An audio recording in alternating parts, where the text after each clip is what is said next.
আমাদের ইয়েরাও আছেন, প্রতিনিধিবৃন্দ আছেন, এপিবিএন এর সদস্যরা আছেন, সেনাবাহিনীর সদস্য আছেন, সবাই আছেন। প্লিজ ক্যারি দিস মেসেজ যে কোনো অবস্থাতেই যেন রোহিঙ্গা ক্যাম্প থেকে নির্বাচন ভোটকালীন সময় কেউ যেন বাইরে আসতে না পারে। এটা আমাদের অবশ্যই নিশ্চিত করতে হবে এবং যেভাবেই হোক না কেন। গণভোটের বিষয়টা আপনারা ভুলে যান না। রাজনৈতিক দলগুলো আপনাদের মার্কায় ভোট নেওয়ার জন্য কিন্তু ব্যস্ত থাকবে। হ্যাঁ, আপনারা গণভোটের জন্য কিন্তু আপনাদের কর্মী সমর্থক সাধারণ মানুষকে উজ্জীবিত করবেন। হ্যাঁ, সে হা দেখ না দেখ সেটা আমাদের বলার বিষয় না, কিন্তু মানুষ যেন গণভোটে ভোটটা দেয়, উৎসাহিত বোধ করে এবং গণভোট জিনিসটা কি এটা যেন জানে। হ্যাঁ দিলে কি হবে, না দিলে কি হবে এটা যেন জানে। এমপিওভুক্ত শিক্ষকদেরকে বাইরে রাখতে বলেছেন এক ভাই। আমি জানি না আপনাদের ধারণা আছে কিনা, আমাদের নির্বাচনে মোট কতজন অফিসিয়াল প্রয়োজন হয় কোনো ধারণা আছে?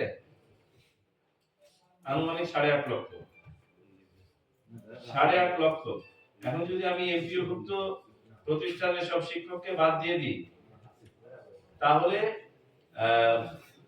আমাকে ওই মানে আর কোনো হায়ার করার জায়গা নেই। হ্যাঁ, আমরা যেটা চেষ্টা করছি, আচ্ছা আমি আমি আমি রিপ্লাই দিচ্ছি। আমরা সচেতনভাবে এটাকে স্ক্রুটিনি করেছি। সচেতনভাবে স্ক্রুটিনি করার পরে আমরা দেখেছি যে যারা একদম সক্রিয়ভাবে রাজনীতির সাথে সম্পৃক্ত ছিলেন এদেরকে আমরা নেই নাই।